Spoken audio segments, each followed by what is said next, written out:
January 1943. A ruined room open to the snow. Brick dust hangs in the gray air like ash from a dead fire. The Volga is a cold wall of breath beyond the shattered skyline. A single Mosin Nagant reports, and the echo dies in broken stairwells and hollowed factories. A German grenadier kneels behind a jagged corner, cheek stinging from powdered mortar, lungs tight with cold and fear. He threads a shaving mirror on a string past the masonry. The image trembles. A doorway, a staircase, an empty window that will not be empty when he moves. He lowers the glass. The corner is a problem set in blood and angles. Every step is measured in centimeters, every exposure in fractions of a second. He wants the shot without the silhouette. He wants to see without being seen. He wants steel to follow the line of sight the wall denies him. In this geometry of survival, a heresy forms. A barrel that bends, a sight that looks sideways, a rifle that can kill around corners. The mirror teaches the eye. The gun, someone decides, must learn. In the summer and autumn of 1942, the German drive to the Volga broke the map into fragments of streets, stairwells and rooms where men died for meters and lived in seconds. By January 1943, Stalingrad had become a labyrinth carved by artillery and time, a city where the very act of leaning into a doorway could end a life. Urban combat compressed the battlefield into angles, and angles demanded sight without exposure, fire without silhouette. The brick and concrete demanded a new grammar for guns, to look around corners, and somehow to shoot around them. The German Sixth Army, trapped within the wreckage of a city that once stretched 30 miles along the west bank of the Volga, learned that every intersection was a duel, and every window a question with a fatal answer. Snipers nested in skeletal factories turned avenues into alleys of glass and dust. Machine guns watched the seams where walls met air. The Luftwaffe's early devastation had created an environment made for ambush, with sightlines chopped by rubble and interiors connected by holes punched through floors and partitions. What tanks once solved in open country now collapsed into the intimate range of hand grenades and instinct. Commanders on both sides discovered that the old rules, range, maneuver, mass, could be overturned by a doorway and a second-floor corridor. Soviet defenders, holding to the Volga's edge, specialized in letting the enemy come close, then cutting him at the corner, at the turn, at the last step. German squads adapted by drilling entry procedures and mirror peaks, by sending a helmet on a stick instead of a head, by tasting the air before they dared to breathe it. The city, in effect, forced the soldier to become his own periscope. The shaving mirror on a string was not a gimmick. It was a survival tool that taught the eye a new path. See first, present nothing, then decide. Through the second half of 1942, the ruins taught harsh lessons. Angled vision saved lives, but firing still demanded exposure. A shooter had to commit some part of himself, shoulder, cheek, muzzle, to the line of fire. The corner owned those who hesitated. The Mosin's single crack from the other side of the wall sent its own geometry into German ranks, and men learned to hate the moment when sight and body were bound together. This problem, multiplied across thousands of ruins, created a pressure for solutions beyond better drills. It created a demand for devices that could separate the eye from the target, the body from the bullet's path. By November, the strategic picture inverted. Operation Uranus clamped shut outside the city, and the hunters found themselves hunted in place.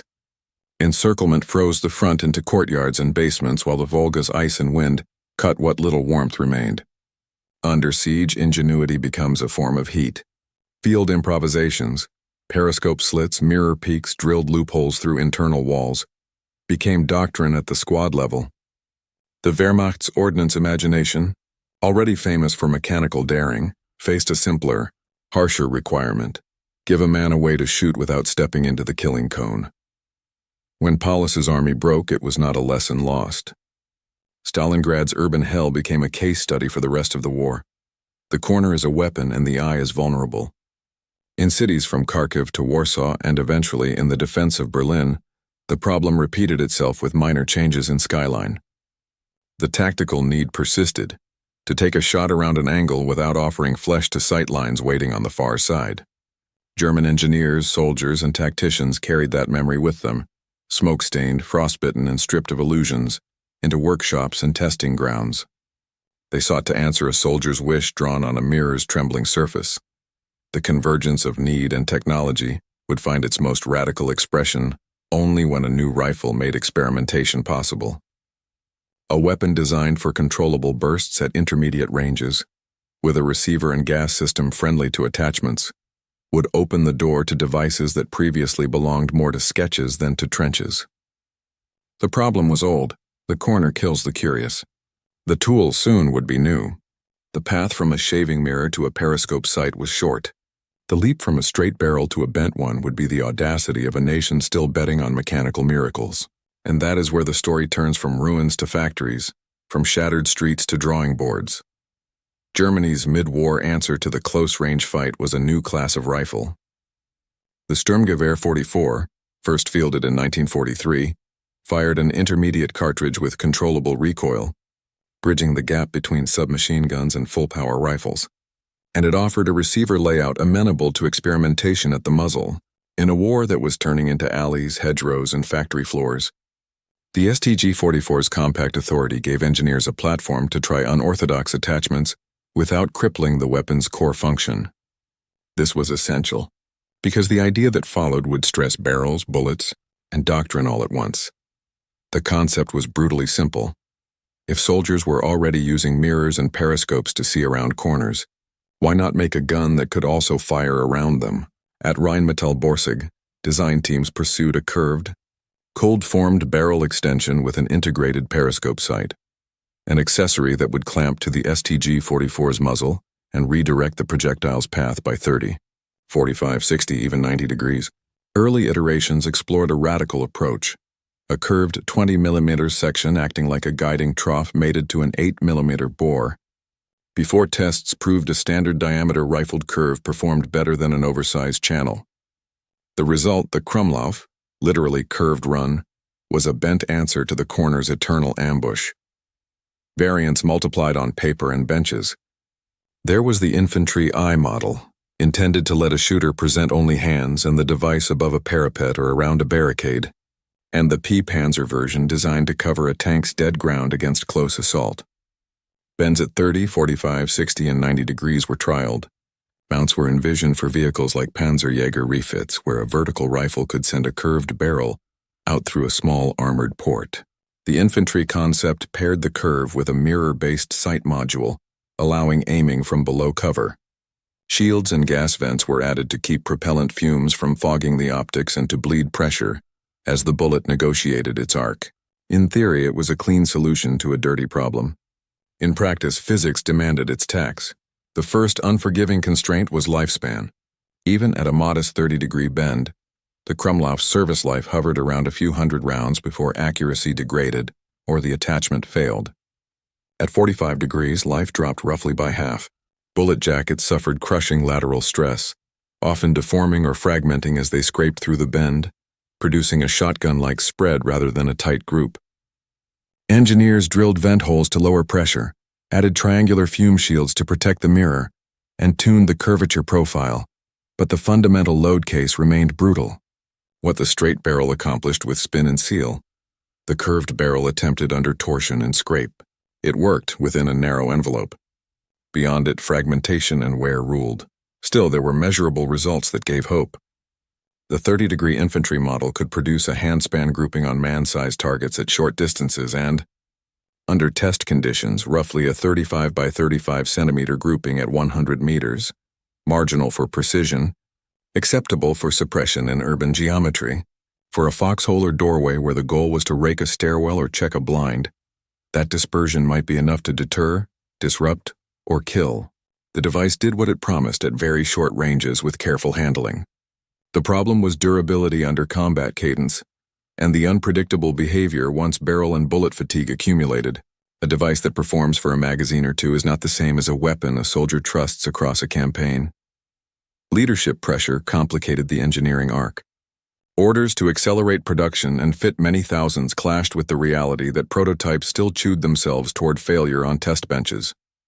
Accounts tied to wartime directives speak of ambitious targets set before a robust standard existed.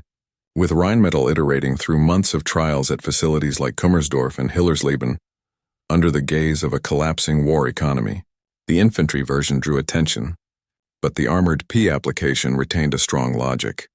Crewmen could sweep the hull's immediate perimeter without exposing heads or torsos to grenades and satchel charges.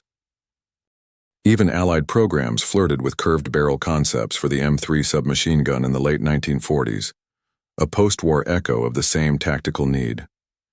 The idea's appeal was transnational. The limits were universal. By 1944, the Krummlauf existed in photographs, manuals, test reports, and a modest trickle of issued 30°I units. It remained a specialized answer rather than a squad staple. The curve could give a man a shot from below a window line or let a tank's loader cut down a climber, but it could not rewrite the rules of barrels and bullets. As Germany's front shrank and cities turned into last stands, the device hovered between innovation and symbol, proof of imagination, and a measure of desperation. The next chapter would leave the bench and step into rooms, alleys and test grounds where results would be counted in splinters, fragments, and the short, harsh lives of curved steel. The human angle begins with trust. A soldier in a doorway wants certainty more than novelty. The Krummlauf offered a promise, fire without exposure, but soldiers measure promises against the rhythm of combat. Will it chamber, fire, cycle, and hit where the sight says, again and again? Reports and recollections around issued 30° units suggest curiosity tinged with caution. Men respected any tool that could shave risk at a corner, yet they also felt the drag of added weight, altered balance, and muzzle turbulence in the face and eyes when the vented curve spit gas sideways into a confined space. The device could keep a head below a windowsill and still rake a landing, but the user learned fast that technique, stance, and short bursts were everything. Trust remained conditional, earned by a handful of useful shots in moments when exposure would have meant a body on the floor. The engineering angle is unforgiving. A rifle barrel stabilizes a bullet by spin and seal. Bend the path and the bullet takes a beating. At 30°, tests recorded usable dispersion at short range, with groups widening as velocities bled and jackets scuffed. At 45° and beyond, deformation and fragmentation climbed sharply, turning the pattern into a coarse spray rather than a tight cone. Rheinmetall's solution, pressure vents, hardened liners, and a periscope sight module, addressed symptoms but not the root. Torsion and side load through a curvature inevitably crushed margins.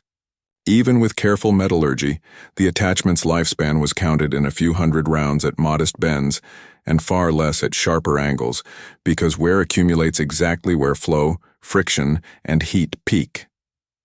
The physics never blinked. The miracle was that it worked at all. The verdict was that it worked briefly. The platform angle matters. The CG-44, with its 7.92233 mm Hertz cartridge and controllable cyclic rate, gave the Krummlauf its best chance. The intermediate round's lower recoil and pressure compared to a full-power rifle reduced the penalty of a bend, while the rifle's receiver and muzzle geometry accepted clamp-on experiments more readily than older Mauser pattern guns. That compatibility made iterative testing possible. Different bend radii, vent arrays, and mirror housings could cycle through benches and ranges without re-engineering the host weapon. Yet platform synergy couldn't erase the penalty to terminal performance. Bullets that arrived yawed or fragmented unpredictably did not always behave on impact like straight-bore shots, limiting reliable effects outside very short distances. The STG enabled the concept. It could not redeem the curve's costs. The training angle drew a line between gadget and skill. Instructors found that the Krummlauf required dedicated familiarization, understanding offset between periscope view and bore line, learning how gas venting affected comfort and visibility, and adapting burst control to keep stresses manageable. In cramped interiors and trenches, the lateral blast demanded ear and eye protection practices that were not always feasible at the sharp end. For units already overburdened with new kit, the STG itself, Panzerfaust's evolving grenades, time was a currency spent carefully. The Krummlauf's learning curve was real. Its combat payoff was situational. Where commanders could stage rehearsals, hull-down firing from behind cover or room rakes from below sill height, the tool looked clever. Without rehearsals, it looked temperamental. The survivability angle linked soldiers to steel. Curved steel wore out. Soldiers could not afford surprises. Test notes and post-war evaluations converge on the same caution. Treat the 30° version as a niche implement for specific geometry, stairwells, trench traverses, hull corners, rather than as a general-purpose muzzle. Use short, aimed bursts. Watch for accuracy drift that signals impending failure. Inspect vents and mirror seals after each magazine. In armored use, the P variant made intuitive sense. Crew could sweep dead space along the hull. Yet even there, sustained fire chewed through service life faster than doctrine could justify. The attachment added a survivability trick, while extracting a maintenance toll that frontline chaos rarely paid. The psychological angle was double-edged. For defenders, the idea that an unseen muzzle could cut the corner rattled nerves. Rumor inflates any tool that bends rules. For users, there was comfort in presenting less body to danger, but anxiety in trusting a device known to wear quickly and to scatter rounds as it aged. In this sense, the Krummlauf became a symbol of late-war German innovation, ingenious, theatrical, and born from a genuine tactical need, yet constrained by physics and time to a narrow, fragile utility. It changed behavior near corners. It did not change the war. Its very existence told soldiers that the corner problem mattered enough to provoke audacity, even if audacity arrived with an asterisk. The enemy angle begins with curiosity, turning to appraisal. Allied technical teams that encountered captured Krummlauf units in 1945 treated them as serious attempts to solve a real problem, firing from cover and clearing blind spots, especially around armored vehicles and entrenched positions. Reports highlight both the novelty and the constraints: short service life, deformation of bullets at sharper bends, and the limited tactical niche where the 30-degree version could produce acceptable groups at short ranges. American and British evaluators photographed, disassembled and live-fired surviving examples, concluding that the concept worked in principle, but demanded maintenance discipline and tight use cases that frontline chaos rarely sustained. The verdict was sober rather than dismissive. Ingenious, situationally useful, but not a war changer. The armored angle made the most sense operationally. Tank and tank destroyer crews lived with dead ground that enemy infantry exploited with grenades, mines, and incendiaries, spaces too close for the main gun and too exposed for hatches. Mounting a Krummlauf-equipped STG-44 to sweep the hull's perimeter promised a way to deny that approach without sacrificing crewmen to small arms fire. Documentation and surviving mounts connect the P variant to vehicles like Panzer IV 70A, where a roof fitting allowed close defense raking fire, translating the device from a novelty into a logical counter to close assault tactics. Yet the same penalties applied. Vented blast, barrel wear, and finite accuracy envelopes limited sustained use, making it a contingency tool rather than a standing weapon system.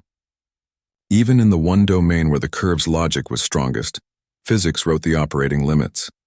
The enemy counter-adaptation angle was pragmatic. Once a corner shot capability was suspected, infantry tactics adjusted. Greater use of depth in rooms, bait angles that offered empty space to curved fire, and emphasis on vertical displacement, firing from different floor heights to defeat predictable sweeps. In cities, defenders already stacked their positions in layers. Knowing that a muzzle might project around a corner simply reinforced the practice of offset positions, tripwire grenades, and kill zones that punished any pattern, curved or straight. The Krummlauf could create uncertainty at a corner, but uncertainty cut both ways. Once a defender anticipated it, the sweeping burst could meet an empty doorway while a hidden firing point waited a step beyond.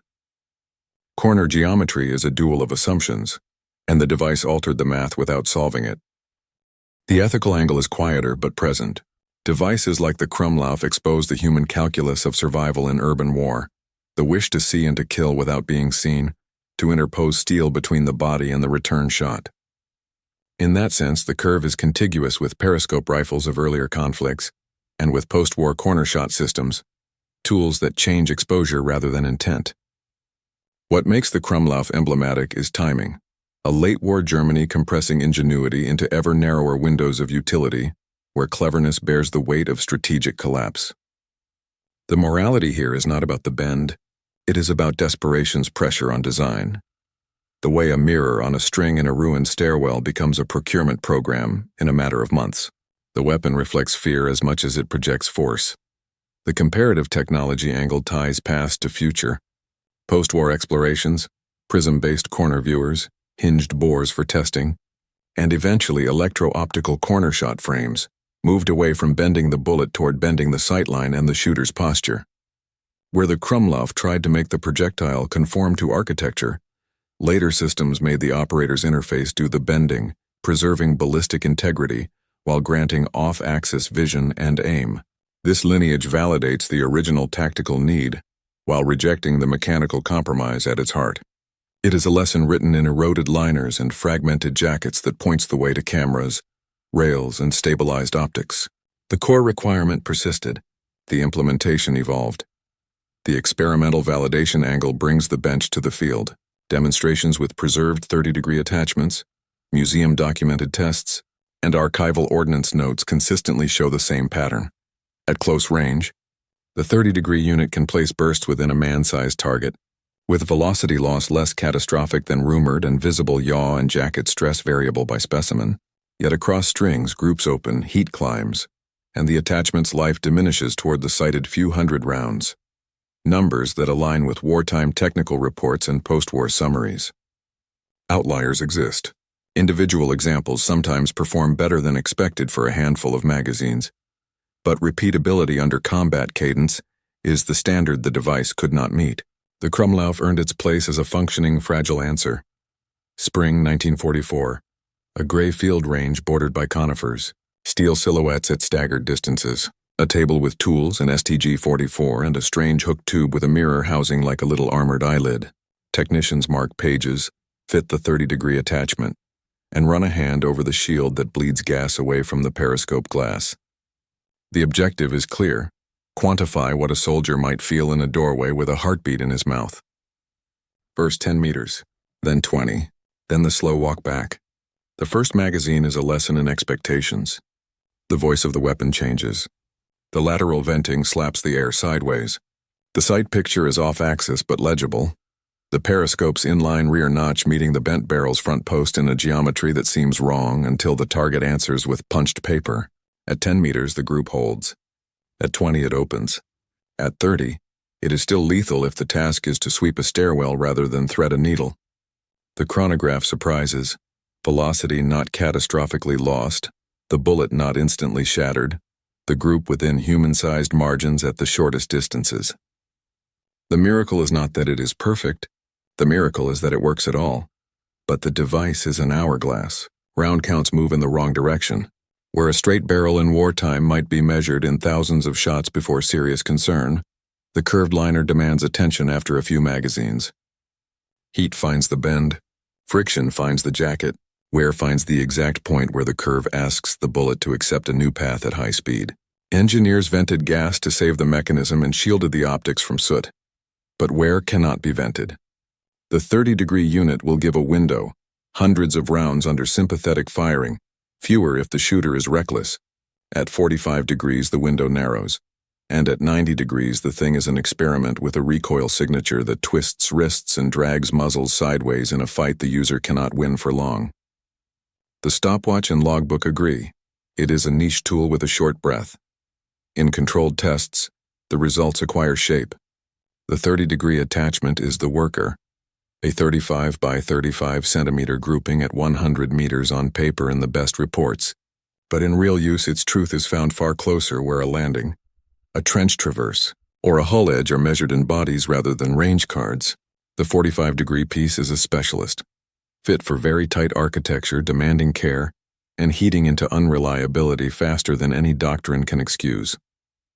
The 90-degree variant is a brochure cover, dramatic, demonstrable, and almost theatrical, yet it punishes the shooter with a torque that combines normal recoil with sideways force as the bullet grinds into a new rifling vector. Findings from post-war summaries speak of fragments in sawdust catch boxes and of shooters who could manage single shots, but found burst fire hazardous as the weapon twisted toward the bend it had created. The engineer's pencil wrote a curve.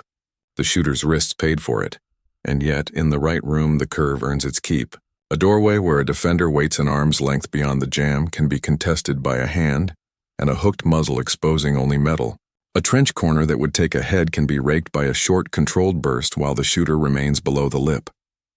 A tank hull's blind strip, where a satchel charge or Molotov cocktail might bloom, can be dusted by an interior-mounted curved barrel, while every face stays behind armor. In such moments, the Krummlauf is not absurd. It is grimly logical. Crews and squads who rehearsed with it found a rhythm. Lean the periscope just enough, commit to the burst, then stop before heat and dispersion undo the little control the device affords. It is a trick learned by repetition, and repetition is rationed by the device's lifespan. The field verdict arrives in whispers and photographs. In 1944-45, as Germany's fronts burn inward and cities turn into last stands, the Krummlauf appears in unit inventories and in a handful of action shots, most commonly as the 30-degree infantry model, and in fittings for armored close defense. It does not become a squad's default muzzle.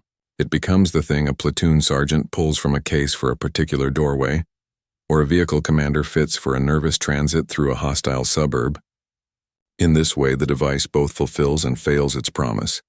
It lets a man take a shot he could not otherwise take, but only a few times before steel fatigue and erratic dispersion demand a return to straighter tools. The corner remains a killer. The curve makes it blink. The war, indifferent, keeps moving. Summer 1944 into early 1945. The device leaves benches and enters the disorder of retreating fronts and house-to-house defenses. A handful of infantry receive the 30-degree eye attachments with mirror sights. Selected armored units fit the P variant to roof or hatch mounts on vehicles like the Panzer IV-70A, giving crews a way to comb the hull's dead ground without exposing a face to grenades and small arms fire. In both roles, the first contact is encouraging in the tiniest theaters: a doorway, a trench traverse, the lip of a foxhole. A short burst from below the sill rips a landing that would have cost a head. A sideways rake from inside armor makes a climber let go. The tool pays for itself in seconds. But steel keeps a strict ledger. After a few magazines, groups widen. The periscope glass fogs at vents clog. The shooter feels the torque and the unkind lateral blast. The hour of the curve is useful and brief. By late 1944, the documentation catches up with rumor. Technical notes collated by German and soon after, Allied ordnance officers converge. The 30-degree model can deliver a usable grouping at very short ranges and, under ideal conditions, achieve an approximately 35 by 35 centimeter group at 100 meters, but this figure is more diagnostic than practical. The real fight for the Krummlauf is measured in rooms and alleys, not football fields. Lifespan is the break, around 300 rounds for the 30-degree unit, roughly 160 for the 45-degree variant. Sharper bends degrade faster and threaten fragmentation that turns the muzzle into a coarse scatterer, rather than a reliable bore. Engineers drilled vent holes to bleed pressure, added triangular shields to keep soot off the mirror, and hardened liners to fight wear. Physics answered with the same sentence: usable but fleeting. Then come the tests on foreign paper. In July 1945, U.S. ordnance evaluators described the bent barrel as a novel, partially practical solution, an accessory that permits fire from cover, horizontal fire from foxholes and barricades, and close-in defense from within armored vehicles, guided by a reflecting optical sight. Their report, drawn from interrogations of involved personnel and live firing trials, acknowledges the idea's audacity. It violates the old assumption that a rifled bore must be straight, and yet it works in a narrow regime. But the same report places the ceiling. Deformation and fragmentation rise with bend angle. Service life at combat cadence is too short to justify mass issue. Doctrine would have to be rewritten to support a device that wears out in the space of a few engagements. The verdict is neither mockery nor myth. It is a calm boundary set by steel and time. On proving grounds and in modern reconstructions, the pattern is visible and repeatable. With a well-preserved or carefully made 30-degree unit, close-range groups are solid enough to keep a hallway honest, and velocity loss is not catastrophic in the first strings. The periscope sight is readable. Offset can be trained into muscle memory. Short bursts maintain control, but heat concentrates at the bend, and the liner's life is spent at that point. As strings accumulate, the shooter sees the group open and the signature twist worsen. The 45-degree piece proves dramatically more temperamental. The 90-degree variant looks like a stunt, fit for a tank's vertical mount to, sweep a hull sector, but inhuman. Hands it taxes wrists and yields patterns so coarse that only contact distance raking makes sense. The device demonstrates possibility while pointing directly at a better path. Bend the sightline, not the bore. In combat photographs, the Krummlauf is present but peripheral. It appears in staged shots and inventories. in museum-stamped examples and in a few action frames where an STG-44 wears the hooked muzzle like a talon. What never appears is ubiquity. Platoons do not drill it as a default. Squads do not plan around it. Logistics do not flow toward it. The corner is still contested by grenades, smoke, angles of approach, and straight barrel reflex. The curve remains a boutique answer for a precise geometry under rehearsed hands. In the broader fight, where rivers, air supremacy, fuel, and formations decide outcomes, the Krummlauf is a footnote edged in steel filings. The turning point is not a single moment. It is a realization that arrives everywhere at once. This is clever and this is not enough. By the fall of Berlin, the project's future is already in post-war hands. Captured attachments sit on Allied tables beside cutaways and test targets. Evaluators write that the device opens an intriguing field of research, while recommending no immediate adoption as is. The idea survives, but its embodiment changes. Post-war innovators will keep the periscope spirit and discard the bent bore, constructing systems that let the eye and the camera curve, while the bullet flies the straight line it demands. In the last days, the Krummlauf is both emblem and lesson, a soldier's wish given shape, and a reminder that wishes and wear part company under fire. The war's end turned battlefields into laboratories. Captured STG-44 rifles and their hooked Krummlauf attachments arrived on Allied test tables beside notebooks, cutaway samples, and targets peppered at odd angles by off-axis fire. The question was no longer, does it work, but how long, and for what? Examiners logged what frontline experience had hinted. The 30-degree infantry model could deliver close-range fire from cover with a periscope sight that made sense under pressure. But accuracy slipped as heat and wear accumulated at the curve, and the signature lateral blast made cramped interiors punishing to the user. The combination of short, usable life and situational payoff led to a verdict of ingenious but limited, a judgment that respected the problem the device tried to solve, without mistaking it for a general solution. Numbers help fix the scale.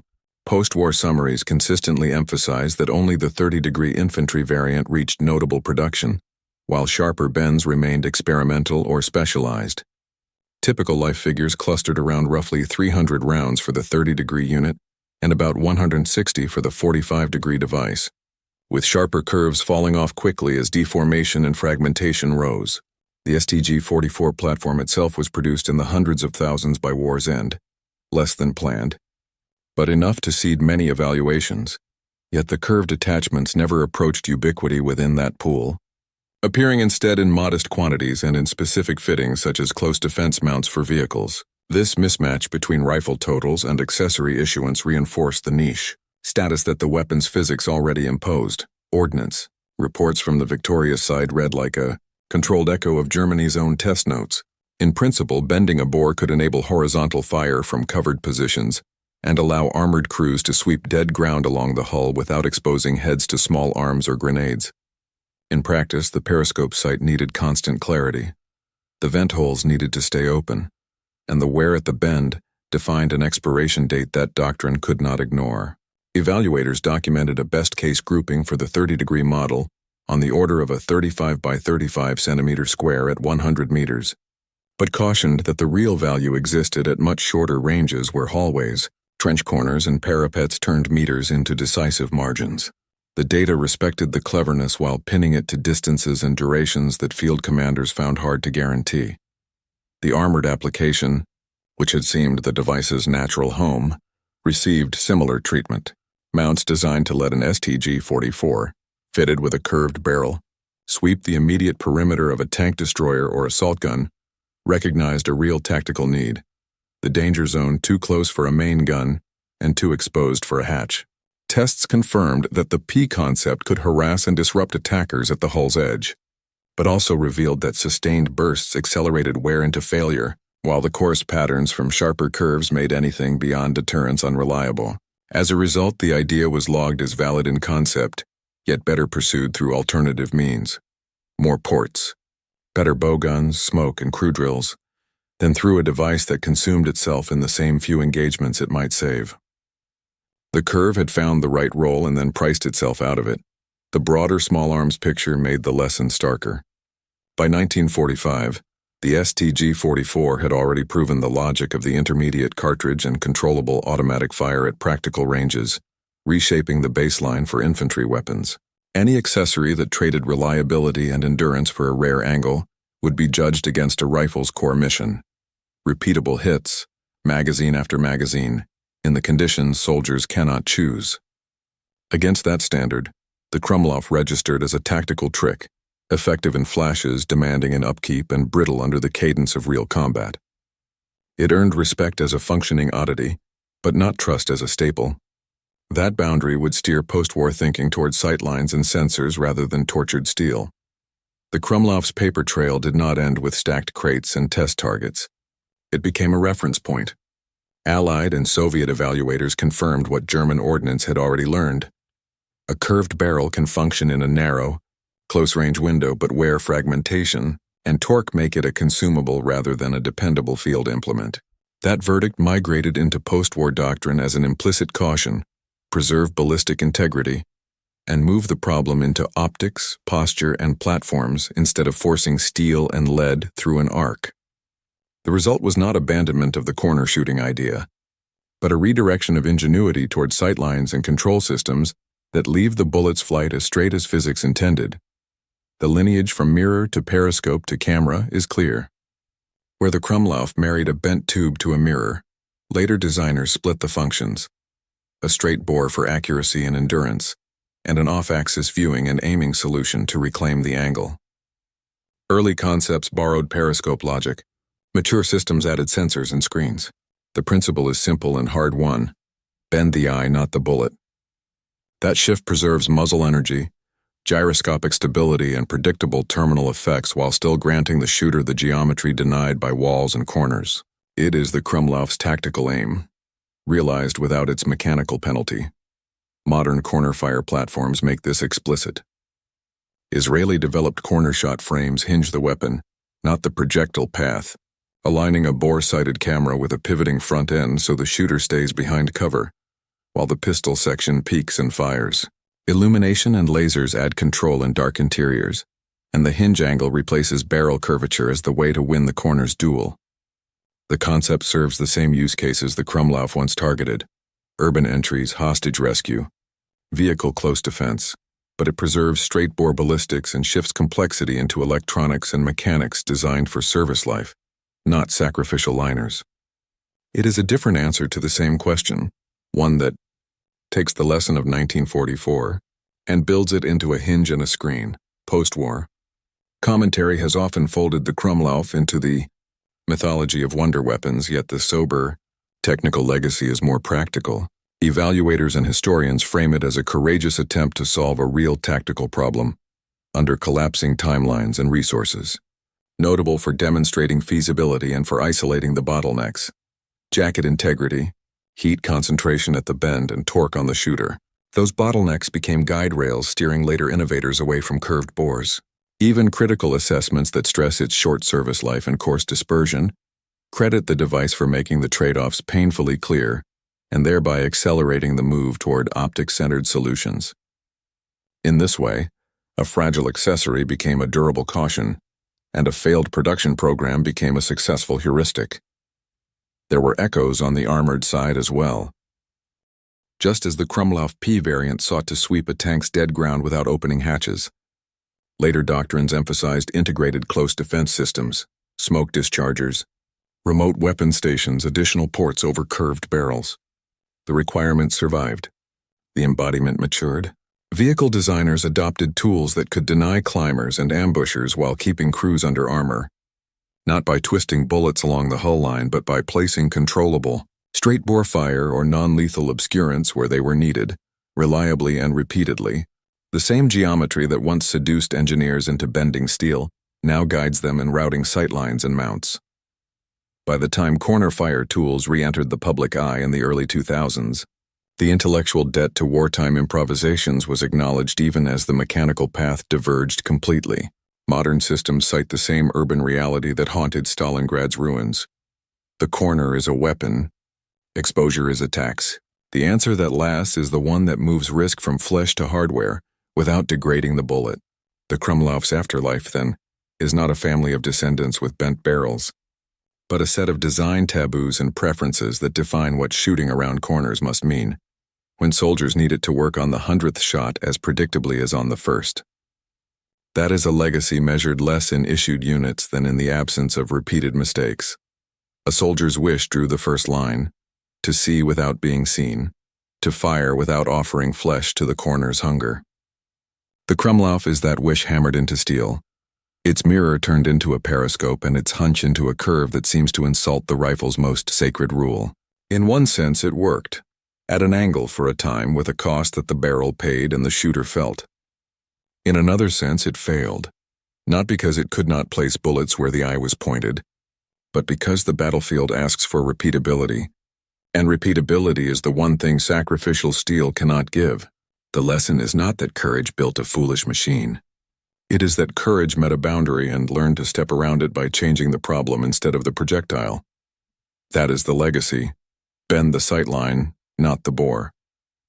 What began as a shaving mirror on a string became a periscope, then a mirror box, and much later a hinge with a camera, each step preserving the straight path of a spinning bullet while redirecting the human presence that the corner punishes. The Krummlauf's figures, hundreds of rounds at 30 degrees, dozens at 45, and a theatrical 90 that wears truth into fragments, are less an indictment than a set of coordinates on the map of what cannot be forced. They mark the point where ingenuity yields to physics and then turns wisely toward optics and method. The corner taught the eye. The curved barrel taught the engineer. Together they taught the doctrine to keep the line of fire straight. Return to the opening room. Snow in the doorway. Dust in the throat. A mirror trembling at the end of a string. The man behind the wall asks the same question asked in every city where gunfire finds corners. Can the risk be moved from flesh to hardware? The answer in 1944 was a curved barrel that worked until it didn't. A hard-won proof of concept wrapped in filings and soot. The answer after was a quiet pivot, to prisms and screens and hinges, that kept the promise and spared the steel. The war did not slow for any of it. But for a moment, under gray light and brick dust, a soldier learned from a mirror, an engineer drew a bent line, and history wrote a straighter one in their wake.